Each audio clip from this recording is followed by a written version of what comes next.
it's time to make my cucumber apple juice. And I forgot to show you this, but I did 2 cucumbers. This is 2 cucumbers, and this raggedy edge is kind of where they were a little bit, had some stuff going on. I took it out. Okay, so I'm cutting up 3 apples. These apples are ginormous, but the recipe is for 3 apples, so I will do 3 apples.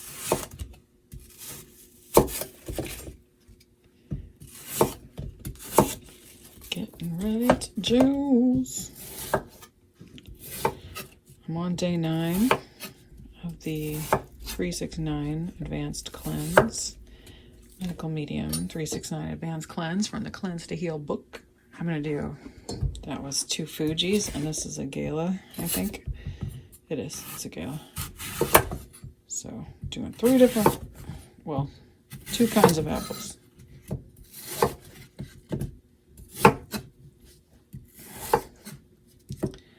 I like to cut all the little pieces off the edges.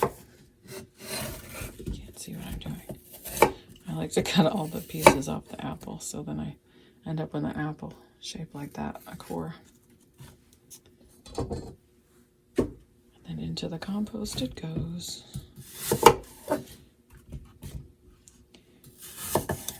And my apples, I did soak in hot water and soap, and then I washed them with cold filtered water and soap to try to get that extra wax off. And here we go to the juicer.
Apples and cucumbers, you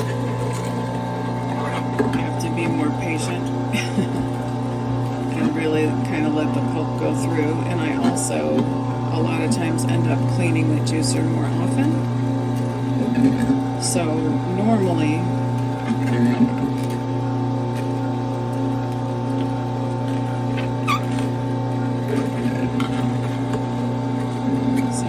with celery juice, when it gets to about 16 ounces is when I clean the juicer.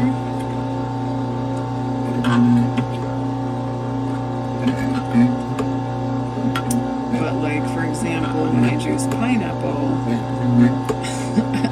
it doesn't get that far before it needs to be cleaned. And it's just because the holes in the mesh strainer part hard, but they're very fine, and so they're fine so that they can squeeze out the most juice out of the celery juice and keep the pulp like pushing through to here to really squeeze out the juice. But that means they clog more easily. But it just doesn't matter of like rinsing out the juicer.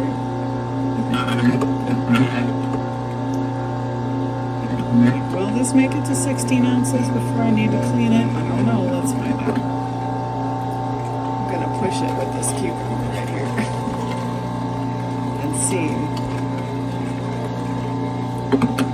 Because it is a process.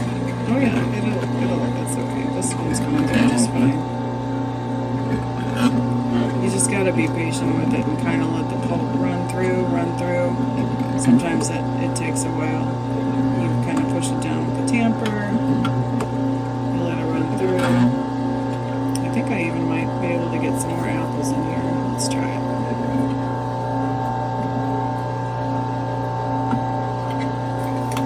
I personally just like to alternate it. Not just for the purposes of mixing the juice, but for the purposes of mixing the type of pulp that the juicer has to process.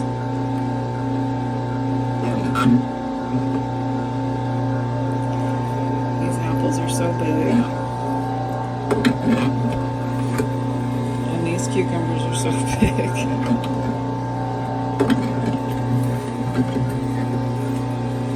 It's going to make a lot of juice, but that is okay. I love this juice. I'm happy to drink a bunch of it.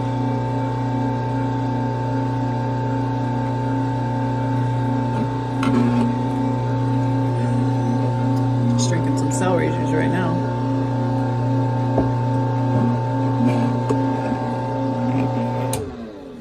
Alright, that's about, well, it's not quite 16 ounces, but I'm going to go ahead and wash the juicer.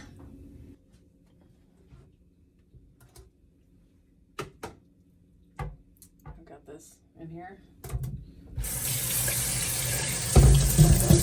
Catches all the pulp.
This is how I like to put my juicer together, and this is why. I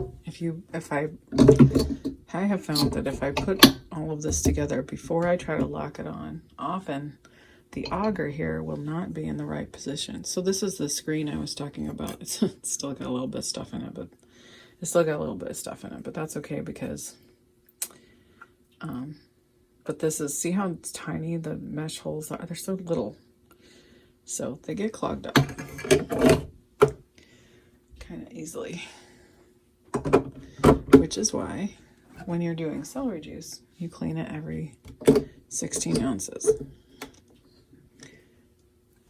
All right, off we go.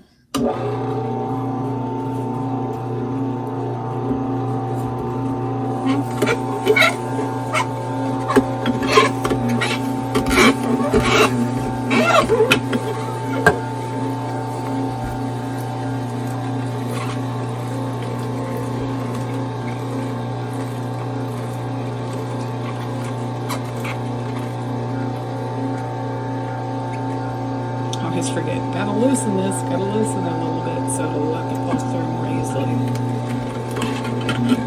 Loosen that end cap.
I think the spiritual lesson of the omega juicers is patience. Patience, grasshopper, patience. Oh, and when this gets all kind of bubbly down here, I like to kind of use something long to try to clear the pulp a little bit to let the liquid through.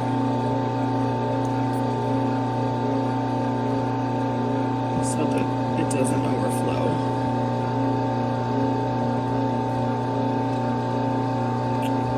Like that.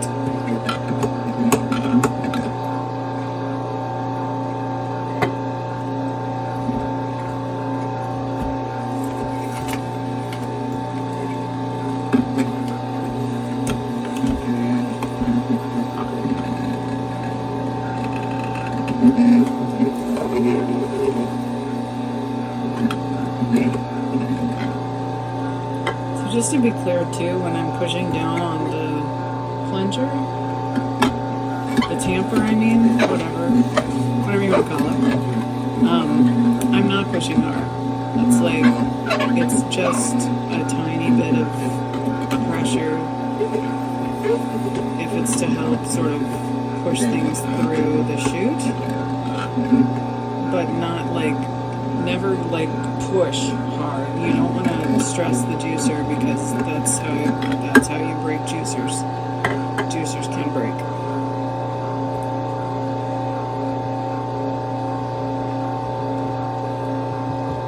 Oh my goodness.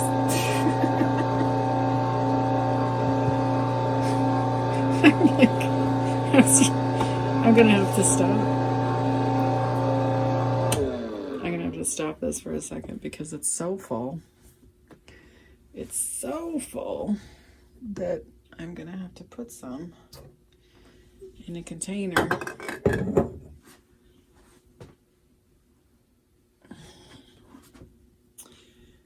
And unlike, let's see, I'm gonna do this. I got a little cup here. So when I slide this out, whoops, if it wants to drip, it can drip in the cup. Move that there for a second. The pulp Actually, you know what? I'm not even going to worry about this. I'm just going to go whoop.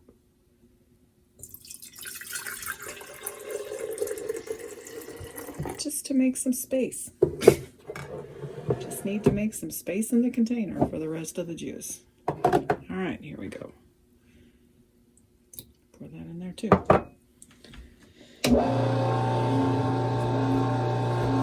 This is how big these apples and cucumbers are. Usually it's so funny, like when it's the smaller size apples and like, you know, regular size cucumbers, it'll only make like at the most 24 ounces of juice. But this is going to make a lot more than that. I can see. A lot. These apples were gigantic.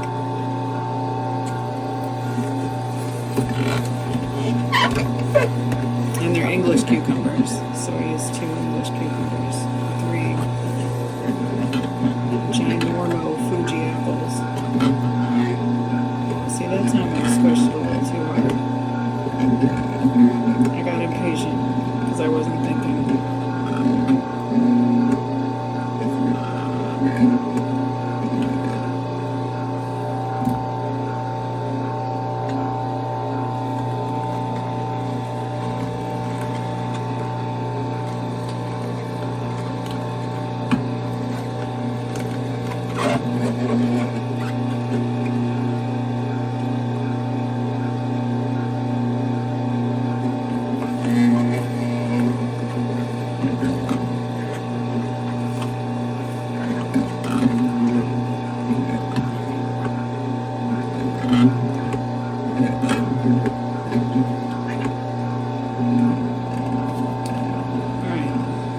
Last 2 apples.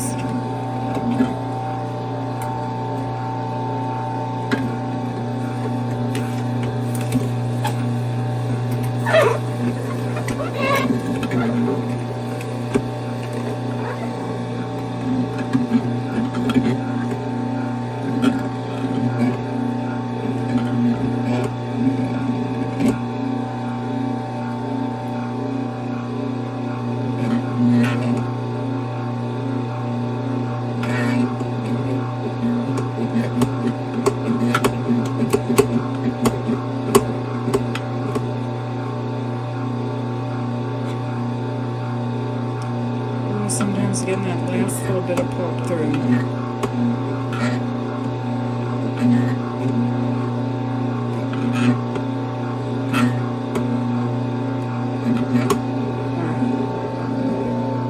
I'm calling it. So then I just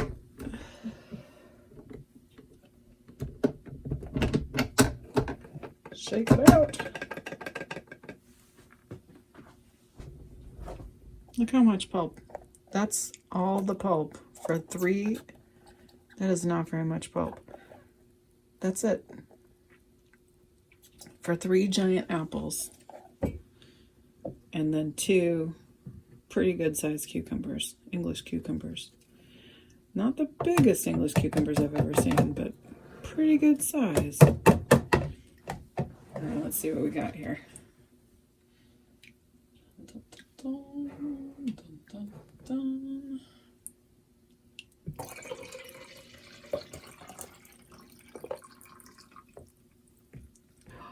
Oh, nice. I thought it might overfill it. I thought it was going to be even too much for the container, but it is not. That's good. Okay, and this is just mostly foam, so I guess I could just let it drip for a while. Maybe I will. Well, that's it. And then we've got this gorgeous apple cucumber juice for later. Yay. Cheers. Bink.